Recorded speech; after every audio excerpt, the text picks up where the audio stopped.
Meus irmãos, que a graça e a paz do nosso Senhor e Salvador Jesus nos abençoe, todos nós. Amém. Irmãos, vamos abrir a santa palavra do Senhor nosso Deus no livro de Gênesis, capítulo 3. Nós vamos concluir a exposição desse capítulo, Gênesis 3, do versículo 8 ao versículo de número 24. Gênesis 3, do verso 8 ao verso 24. Vou ler o texto, os irmãos acompanham.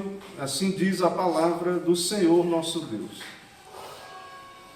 Quando ouviram a voz do Senhor Deus, que andava no jardim, pela viração do dia, esconderam-se da presença do Senhor Deus, o homem e sua mulher, por entre as árvores do jardim. E chamou o Senhor Deus ao homem e lhe perguntou: onde estás? Ele respondeu: ouvi a tua voz no jardim, e porque estava nu, tive medo e me escondi. Perguntou-lhe Deus: quem te fez saber que estavas nu? Comeste da árvore que te ordenei que não comesses? Então disse o homem: a mulher que me deste por esposa, ela me deu da árvore e eu comi.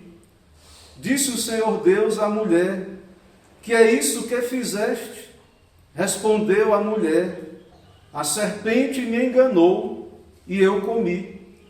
Então o Senhor Deus disse à serpente: visto que isso fizeste, maldita és entre todos os animais domésticos, e o és entre todos os animais selváticos.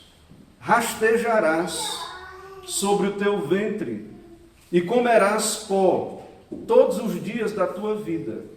Porém, inimizade entre ti e a mulher, entre a tua descendência e o seu descendente. Este te ferirá a cabeça, e tu lhe ferirás o calcanhar. E a mulher disse: multiplicarei sobremodo os sofrimentos da tua gravidez. Em meio de dores darás à luz filhos. O teu desejo será para o teu marido, e ele te governará. E a Adão disse: visto que atendeste à voz de tua mulher, e comeste da árvore que eu te ordenara não comesses, maldita é a terra por tua causa. Em fadigas obterás dela o sustento, durante os dias de tua vida. Ela produzirá também cardos e abrolhos, e tu comerás a erva do campo, no suor do rosto comerás o teu pão, até que tornes a terra, pois dela foste formado, porque tu és pó, e ao pó tornarás. E deu o homem o nome de Eva, a sua mulher, por ser a mãe de todos os seres humanos. Fez o Senhor Deus vestimenta de peles para Adão e sua mulher, e os vestiu. Então disse o Senhor Deus: eis que o homem se tornou como um de nós, conhecedor do bem e do mal, assim que não estenda a mão e tome também da árvore da vida, e coma, e viva eternamente. O Senhor Deus, por isso, lançou fora do jardim do Éden, a fim de lavrar a terra de que fora tomado. E expulso o homem, colocou querubins ao oriente do jardim do Éden, e o refulgi de uma espada que se revolvia, para guardar o caminho da árvore da vida. Vamos orar, irmãos. Senhor Deus bendito, Deus de glória, majestade, poder, eis aqui o teu povo reunido em tua presença, em adoração pública, santa convocação, em obediência à tua palavra, à ordenança do Senhor. Te adoramos em espírito e em verdade. E nesse momento, ó Deus, queremos te adorar, ouvindo a tua voz na palavra. E para isso pedimos o teu Espírito Santo com a palavra. Que o Senhor abençoe, ó Deus, esse instante, envia o teu Espírito, que o Senhor mesmo ensine cada um de nós as tuas verdades, Abençoa o teu povo, ó Deus, edifica os corações, traz clareza, luz da parte do Senhor e nos dá-nos a chegar para a luz. Não nos permita, ó Deus, ficar em trevas, fugir para as trevas, mas ilumina o teu povo e torna útil esse conhecimento para o arrependimento, a fé, para que olhemos para Jesus Cristo. Abençoa, Pai, a tua palavra e venha o teu reino aqui em Braga, em cada coração, nas nossas famílias, nos nossos filhos, sobre o teu povo venha o teu reino, sobre essa terra. É o que pedimos, oramos em nome de Jesus. Amém. Amém.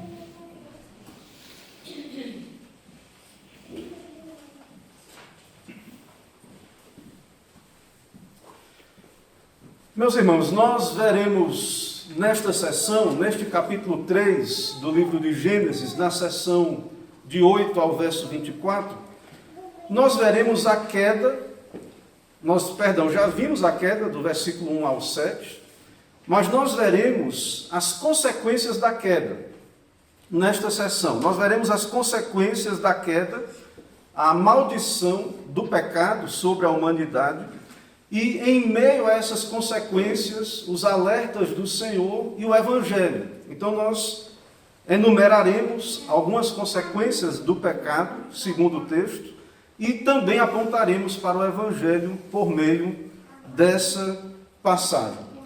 A partir do verso 8, nós vemos que aconteceu uma separação entre o homem e Deus. Há uma palavra na nossa língua, a alienação, ou separação do homem para com Deus. E também uma separação entre o homem e o seu próximo. O pecado causou isto. E como temos falado aqui no livro de Gênesis, Adão ele estava numa posição especial, diferente de nós, porque ele experimentou o antes e o depois. Ele viveu uma vida nesta terra, em plena comunhão com Deus, sem pecado, com todos os recursos do Senhor para a sua obediência, mas experimentou a queda e o pecado. E nessa passagem nós vamos ver consequências da queda, a maldição, e ao mesmo tempo, em meio ao anúncio destas consequências e maldições, há uma esperança, há uma nota de esperança no nosso texto. Nós veremos isso. Meus irmãos, então, em primeiro lugar, nós veremos que o homem, ele teve a sua consciência despertada, mas não humilhada. E isso nós observamos no versículo 7, que expomos no sermão anterior. No versículo 7, o texto diz: abriram-se então os olhos de ambos. Eles tiveram a sua consciência despertada, mas não humilhada.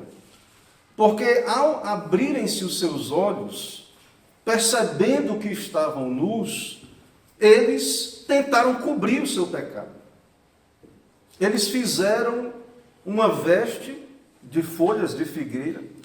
Então, ao mesmo tempo que há uma consciência de que pecaram, eles experimentaram o que Deus disse, eles experimentaram o conhecimento do bem e do mal, experimentaram o pecado, mas imediatamente então tentaram se cobrir, tentaram cobrir suas vergonhas. Então, uma das consequências do pecado original, e nós sabemos que esse pecado original aconteceu com os nossos primeiros pais, mas ele repercute, ele continua acontecendo na terra, as consequências desse pecado continuam acontecendo. E então nós vemos que os homens têm uma consciência, eles sabem que são pecadores, mas não é uma consciência humilhada pelos seus pecados.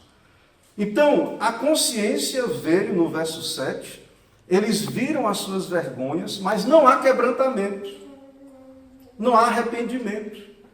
Eles não se voltam para Deus, eles observam que estão nus, mas a resposta do homem caído, morto em seus pecados, diante do pecado, a resposta do homem caído, então, diante do pecado, é tentar se cobrir as suas vergonhas. E observe, irmãos, no texto que no verso 7 diz que abriram-se os seus olhos E no versículo 8, quando o homem ouve a palavra de Deus, a lei de Deus, quando Deus busca o homem na viração do dia, eles tentam se esconder entre as árvores do jardim. Veja que a tentativa de cobrir a evidência de que não há arrependimento, não há quebrantamento, e a tentativa de se cobrir começa com tentar fazer vestes de folha. Mas não para aí. Após essa tentativa, ouvindo a voz do Senhor, o homem teme e ele se esconde entre as árvores do jardim.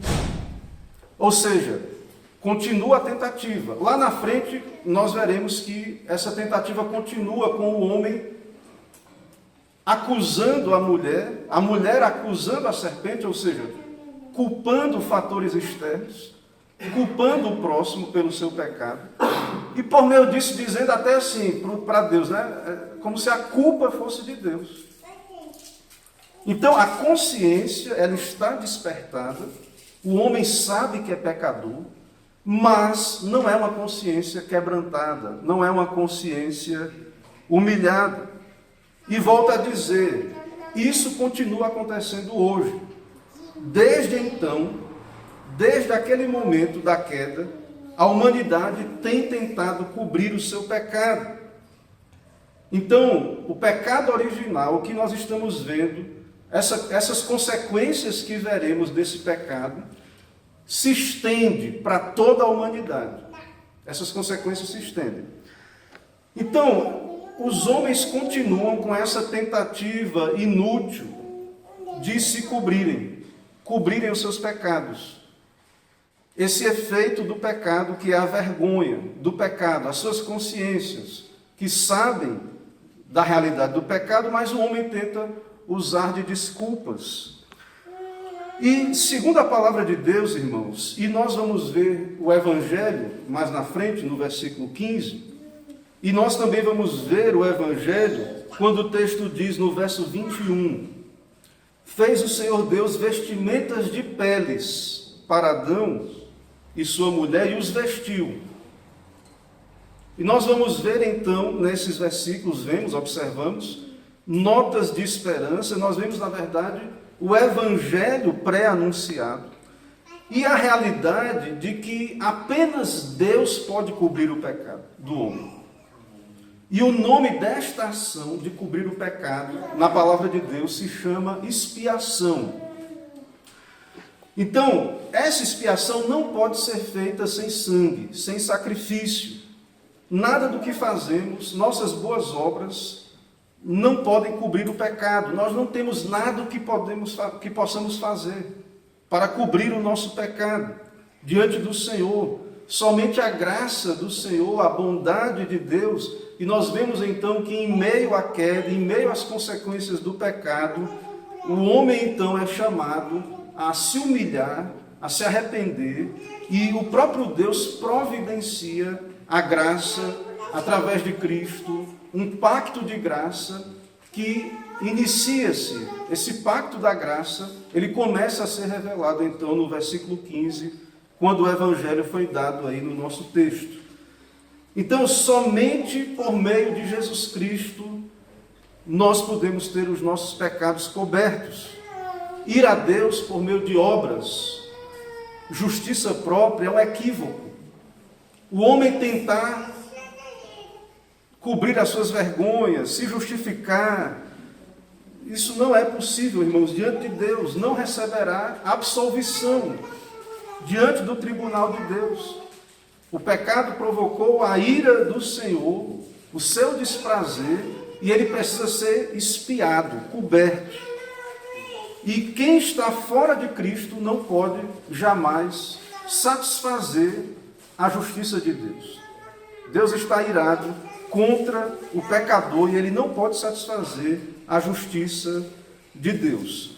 E essa justiça foi estabelecida para ser cumprida debaixo de um pacto de obras, como já temos demonstrado, e o homem falhou em cumprir esse pacto.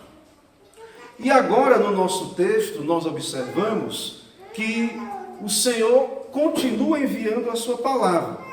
Nós já vimos então a primeira consequência, uma mente, uma consciência iluminada, mas não humilhada. E então virão outras consequências. Eu falarei de outras consequências aqui. Mas o nosso texto, em meio a isso, o Senhor, ele não abandona a humanidade. O Senhor continua se revelando. Nós vimos isso no verso 8, quando o Senhor, então, se manifesta no jardim e o homem se esconde. E ao ter o homem ali como que se escondendo, o Senhor, no verso 9, o Senhor chama o homem. Verso 9, chamou o Senhor Deus ao homem e lhe perguntou, onde estás? Então, o Senhor está falando com o homem, se revelando. Tudo isso que veremos aqui, irmãos, essa fala de Deus, uma das maneiras de falar da palavra de Deus é a lei de Deus. A lei de Deus está resumida nos 10 mandamentos, mas todo o Pentateuco, os 5 primeiros livros, todo o Antigo Testamento, toda a Escritura, inclusive o Novo, nós podemos usar o termo lei de Deus no sentido de revelação de Deus. O Senhor está tratando com os homens para os levar à plena consciência do pecado. Como o apóstolo Paulo explica, nós precisamos da lei. Então, uma outra consequência do pecado, ele cria uma necessidade da lei de Deus. Nós precisamos ouvir a palavra de Deus. Há uma consciência, há uma lei interna no coração do homem, mas o homem caído, o homem pecador, ele precisa de revelação. Ele precisa ouvir a lei de Deus. Ele vai tentar se encobrir, fazer folhas, ele vai tentar se esconder entre as árvores. Um puritano disse sobre essa questão da árvore, que é como se Deus, com a lei, como um cajado, batesse em Adão para ele sair de trás da árvore. Então, é necessário pregar toda a Escritura, obviamente. A Escritura revela o Evangelho, mas é necessário pregar a lei, as consequências do pecado. É necessário, então, que seja anunciado um Deus santo, a sua justiça, a ira de Deus contra o pecado.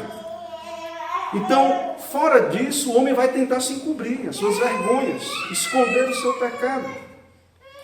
Então, muitas vezes, quando o homem é pego em flagrante, quando não há maneira de esconder, evidentemente, de esconder esse pecado, o indivíduo ele culpa o outro, é o externo, é alguém, como o homem disse que foi a mulher falou que foi a serpente. Ou seja, o homem não busca o caminho do arrependimento, da cruz, por ele mesmo. Ele não irá a Deus humilhado, quebrantado, se não for a graça do Senhor. E isso continua, volto a dizer, acontecendo hoje, se estende aos nossos dias, certo? E como falamos, só o Senhor pode cobrir pecados. E o nosso texto, então, como afirmamos também no verso 21, a palavra de Deus nos diz que o Senhor cobriu, preparou vestes, derramou sangue, confeccionou uma túnica, uma roupa de peles, para cobrir o homem e a mulher. Então é isso que vemos no nosso texto. O pecado condena o homem, a justiça de Deus tem que ser satisfeita, e apenas Deus pode suprir essa necessidade espiritual que a humanidade tem debaixo do pecado. Então é necessário sacrifício, a cruz de Cristo é necessária, o Evangelho é necessário.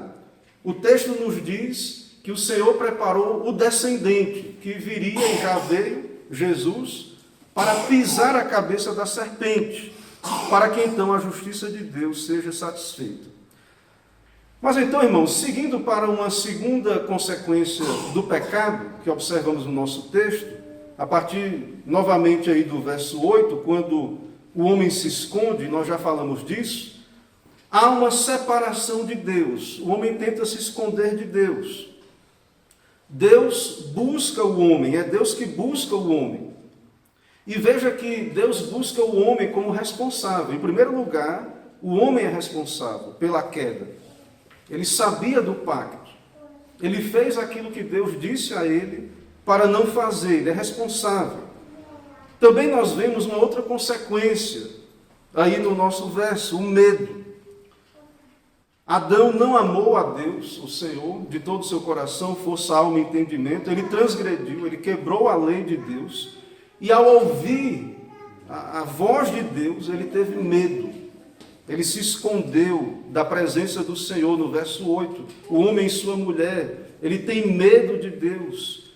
Ele não ama mais a Deus como antes. Há barreiras entre Adão e Deus, a santidade de Deus. Agora causa medo em Adão. Ele está envergonhado diante da sua nudez, diante do Senhor.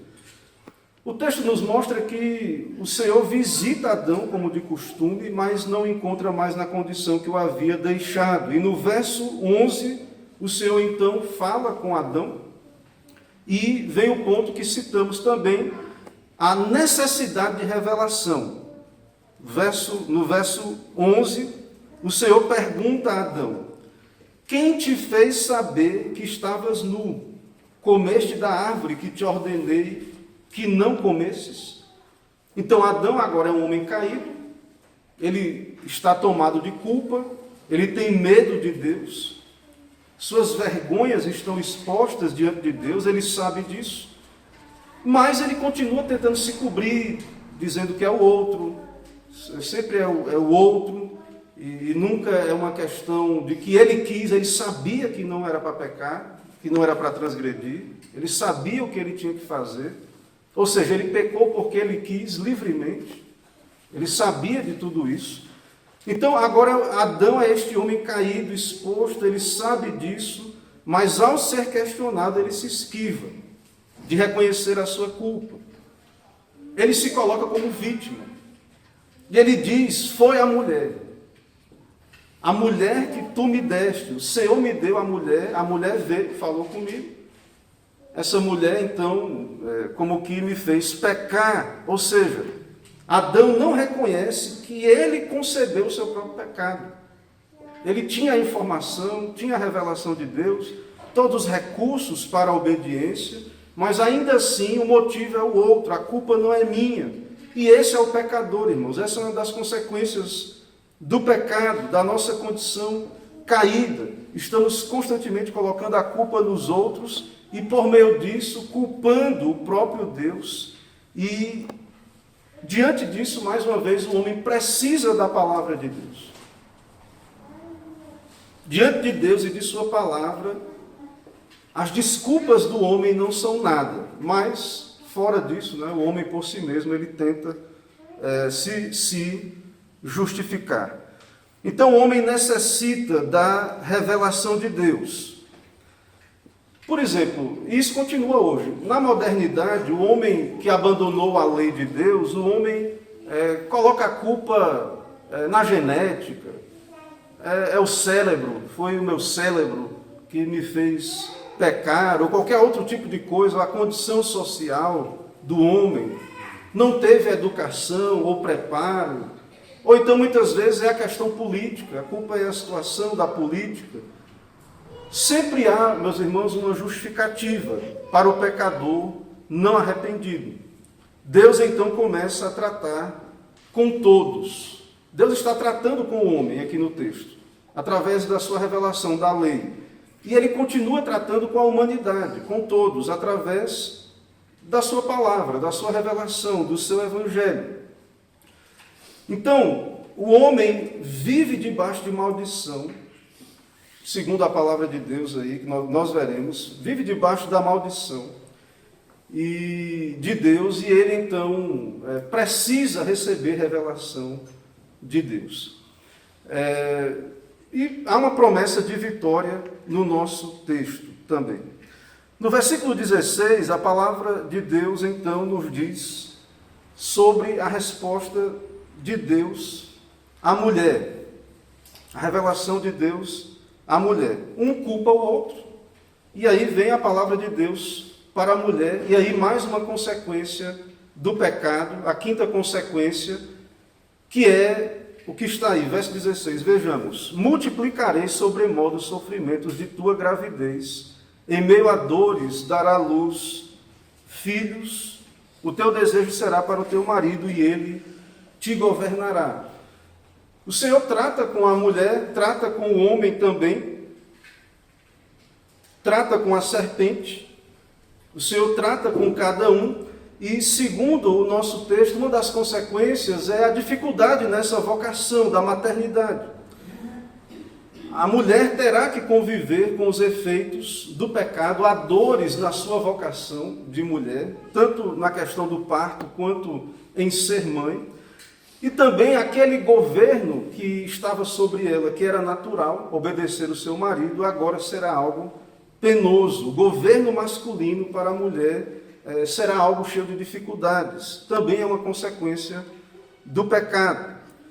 No verso 17, Deus diz a Adão, verso 17, visto que atendeste à voz de tua mulher e comeste da árvore que eu te ordenara não comesses, maldita é a terra por tua causa. Então, uma sexta consequência do pecado é a maldição sobre a terra. Ou seja, nós habitamos numa terra agora onde a subsistência é difícil. A vida do homem é cheia de dificuldades, na sua vocação, não há aquela bênção sobre a criação, tanto quanto havia antes da queda, quando a terra produzia com mais abundância do seu fruto. O trabalho agora é algo penoso para o homem. Produzir alimentos não é algo mais tão simples como era antes. E finalmente o texto diz que o homem voltará ao pó, ele irá morrer, experimentar a morte física, que é também uma consequência do pecado, que enumeramos aqui, uma sétima consequência do pecado. Então, o homem, esse ser tão nobre, criado à imagem de Deus, ele volta ao pó, ele experimenta da morte física, a separação da alma do corpo, e essas são terríveis consequências do pecado. E em tudo isso aqui, irmãos, nós vemos a malignidade do pecado, a sua feiura, a afronta do pecado contra o Criador, e como o Senhor amaldiçoou a terra. O homem está debaixo de uma condição de maldição, o homem, a mulher, a humanidade, e todo pecado então merece a condenação da lei de Deus. O pecado então exige da parte de Deus justiça, e a justiça de Deus ela é cumprida. Mas, ao mesmo tempo, há bondade, graça e misericórdia revelados a nós aqui por meio do Evangelho, o pacto da graça.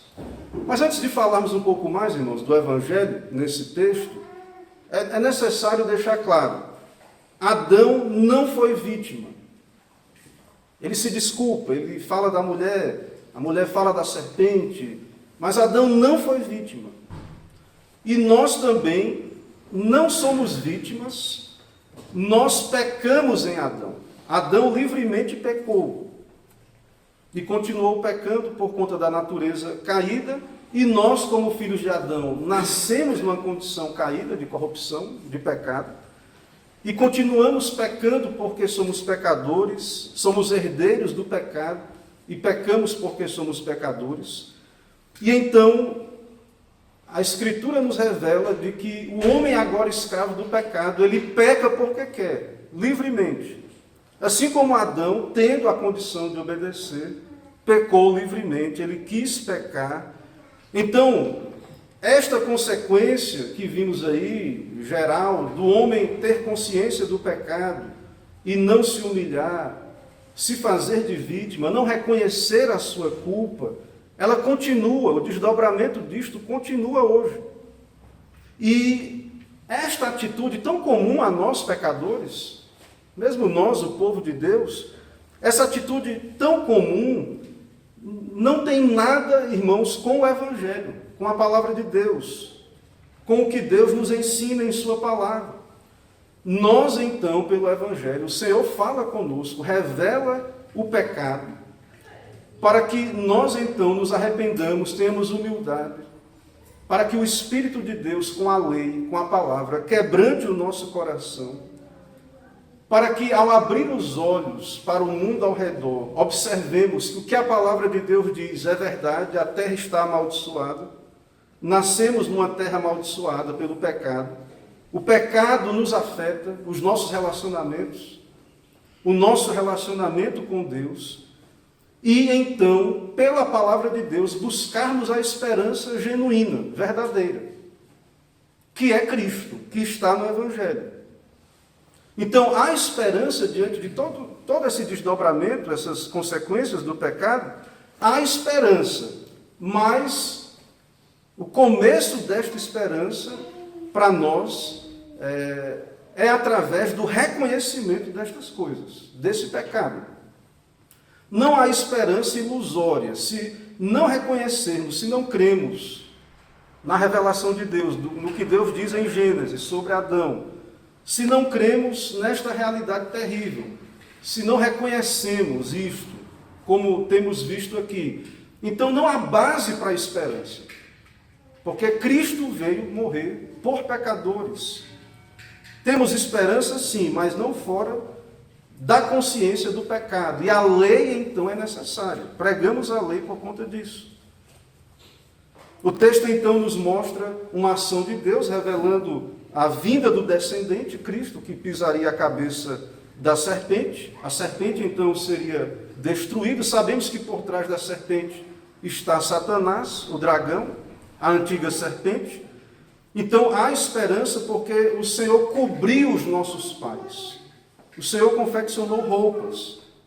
Ou seja, nós temos uma necessidade espiritual que nós não podemos satisfazer, suprir.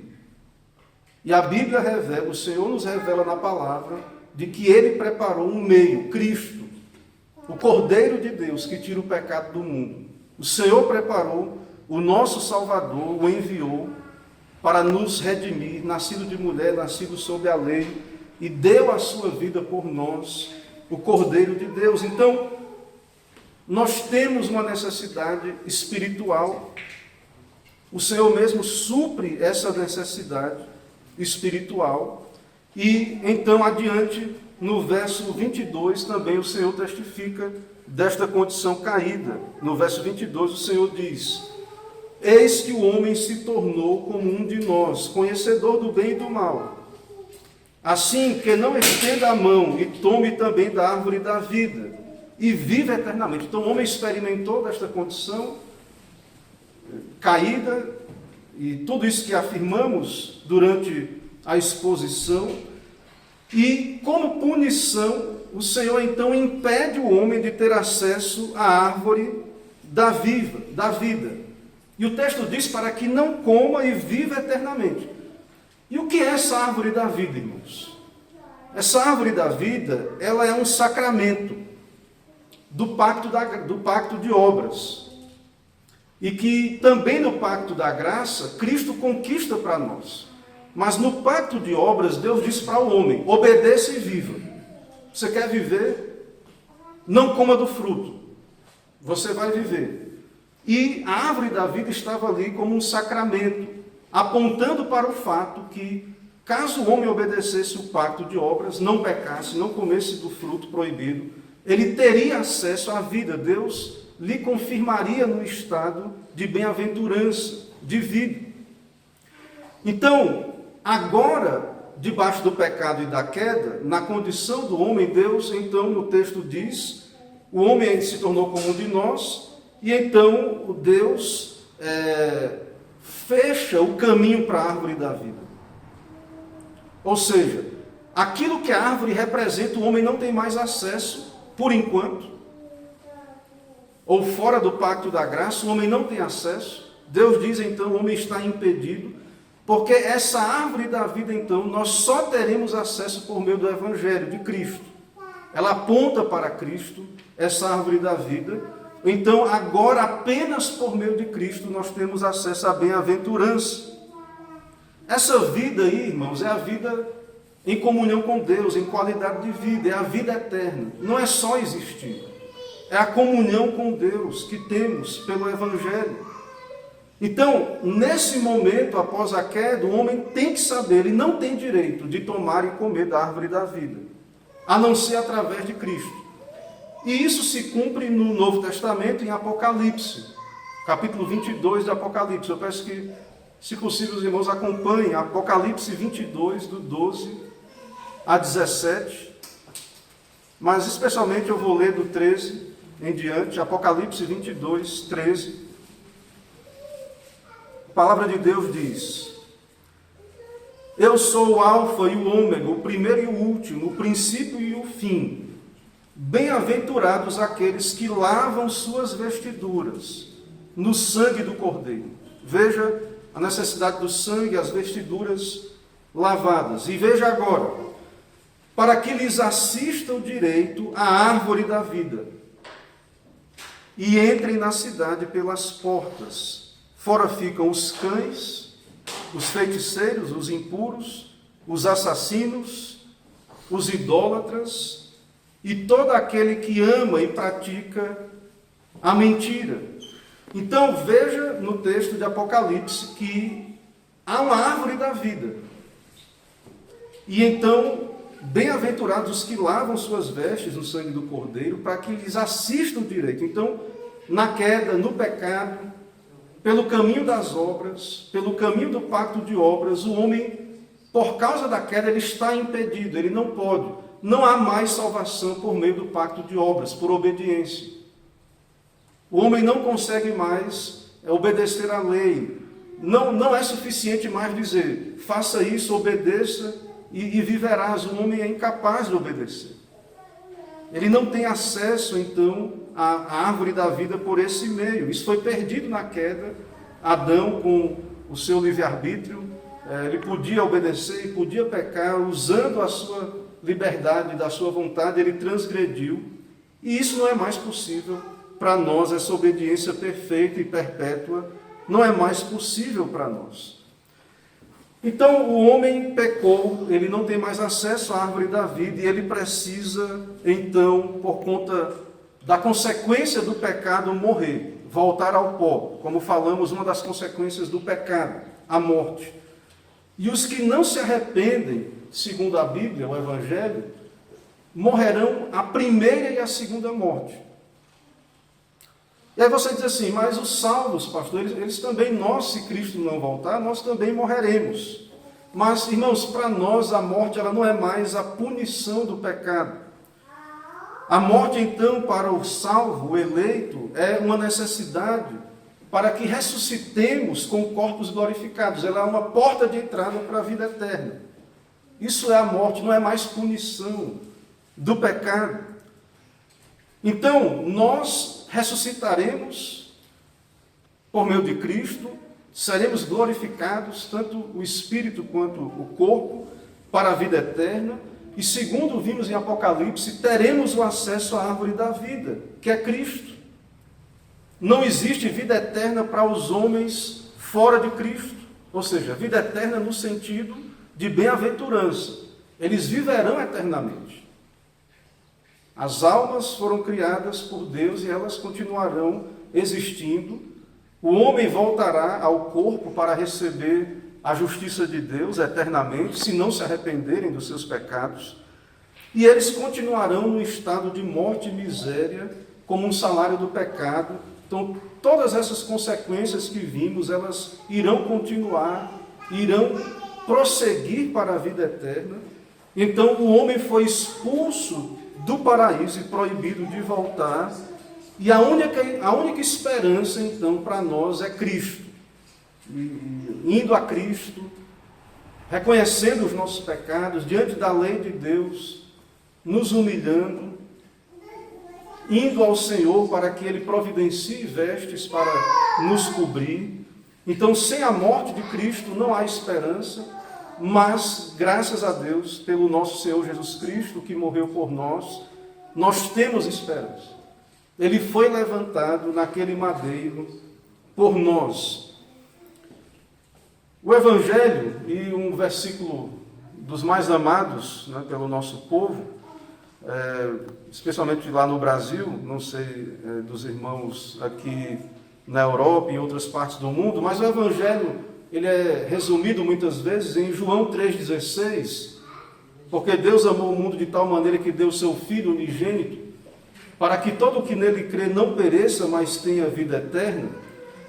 E então, muitas vezes as pessoas memorizam esse versículo e passam por alto o restante do texto, quando João diz, porquanto Deus enviou o seu Filho ao mundo, não para que julgasse o mundo, mas para que o mundo fosse salvo. Irmãos, se não houvesse Evangelho, depois da queda em Gênesis 3, que vimos a queda de 1 a 7, as consequências agora, se não houvesse esperança, evangelho, um plano do pacto da graça antes da fundação do mundo, Deus poderia ter abandonado a humanidade a ela mesma, não ter revelado Cristo ou nenhuma esperança, e Deus seria justo em apenas punir o homem.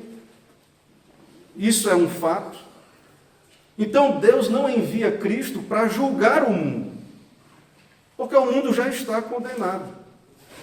Mas Deus envia o seu Filho, e aí a nota de esperança nesse descendente que pisa a cabeça da serpente.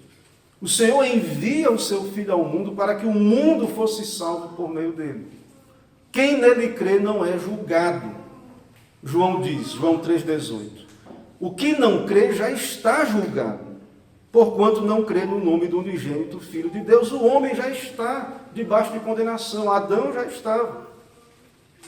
Então, mesmo em meio a essas sentenças da lei, a vontade de Deus, Deus amaldiçoando o homem, a mulher, a serpente, em meio a tudo isso, há uma nota de esperança. Porque se Deus está falando com o homem em meio a essa revelação da lei, que é tão difícil para nós ouvir sobre quem somos, o nosso pecado, o Senhor revelou o Evangelho. Quem nele crê não é julgado. O que não crê já está julgado, porquanto não crê no nome do unigênito Filho de Deus. Agora, João diz, o julgamento é esse, que a luz veio ao mundo, e os homens amaram mais as trevas do que a luz, porque suas obras eram más. Deus envia a sua palavra, a sua lei, desde o Gênesis até o Apocalipse. O Senhor está falando, a luz veio, o próprio Cristo veio na plenitude do tempo, veio ao mundo, mas os homens amam as trevas. É o que falamos lá de Adão. Se cobrir, se esconder, não vir para a luz, para Cristo, pois todo aquele que pratica o mal aborrece a luz e não se chega para a luz, a fim de que suas obras, a fim de não serem arguidas as suas obras. Quem pratica a verdade aproxima-se da luz. Então, irmãos, estamos aqui diante de todas essas consequências do pecado, da realidade do Evangelho. Que o Senhor nos ajude, como povo de Deus, como homens, mulheres, filhos, a vivermos uma vida humilde, sincera. O pecado, então, meditar sobre essas coisas, perceber o pecado, deve nos levar à humildade. E tudo está no controle de Deus, e esse pecado, então, também, ele, pela providência de Deus, providenciou oportunidade para Deus manifestar sua bondade, sua graça, manifestar Cristo a nós. Então sejamos gratos, não rejeitemos a lei, irmãos.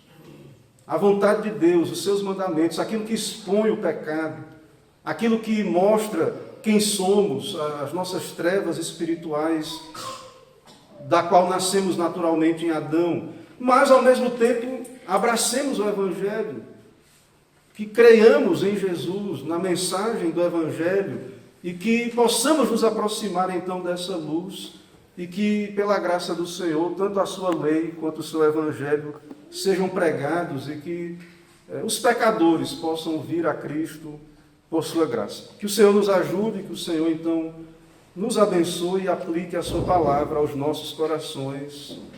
Amém. Amém. Irmãos, vamos orar, vamos buscar ao nosso Deus em oração. Senhor Deus bendito, Todo-Poderoso, Senhor, Deus Santo, Deus que se revela a nós na Tua palavra. Te adoramos em espírito e em verdade. Estamos aqui pecadores. O Senhor já tem nos dado conhecer quem somos, usando a consciência à luz da natureza, mas não apenas isso. O Senhor tem nos dado a Tua lei. Temos acesso à Tua palavra. Podemos lê-la em particular, podemos ouvi-la sendo proclamada publicamente, anunciada. Mas nós precisamos do Teu Espírito com a palavra, para que não usemos de desculpas, nos escondamos da luz do Senhor. Por isso pedimos, ó Deus, envia o Teu Espírito. Convence cada pecador necessitado de reconhecer que é pecador. Também, ó Deus, aos Teus salvos, os Teus eleitos, também nos dá humildade, nos dá a reconhecer que o Senhor está no controle e permitiu o pecado, foi a Tua vontade, embora o Senhor não seja o autor do pecado, e o Senhor tem propósitos com todos os Teus decretos. Apontar para Cristo, nos fazer humildes. Assim o Senhor determinou, quis que todas estas coisas acontecessem de um modo que nós somos responsáveis pelos nossos pecados, e o Senhor é soberano, nos dá a reconhecer a Tua soberania, a nossa culpa e responsabilidade, e nos dá também a reconhecer, ó Deus, que o Senhor providenciou o escape, a salvação, meios para que possamos ter esperança, ter vida, ter bem-aventurança, ser salvos pela graça, experimentar a vida eterna em Cristo Jesus. Assim abençoa o Teu povo, ó Pai. Pedimos que o Senhor santifique os Teus e aqueles que ainda estão distantes dessa graça, que o Teu Espírito os atraia, que eles venham a Cristo e que possamos assim nos alegrar com essa obra que é Tua de redenção. Abençoa todo esse dia, nos dá a meditar na Tua palavra e que o Senhor trate com cada um de nós, através do texto, através das meditações desse dia, e que Teu nome seja glorificado. É o que pedimos, oramos em nome de Jesus. Amém.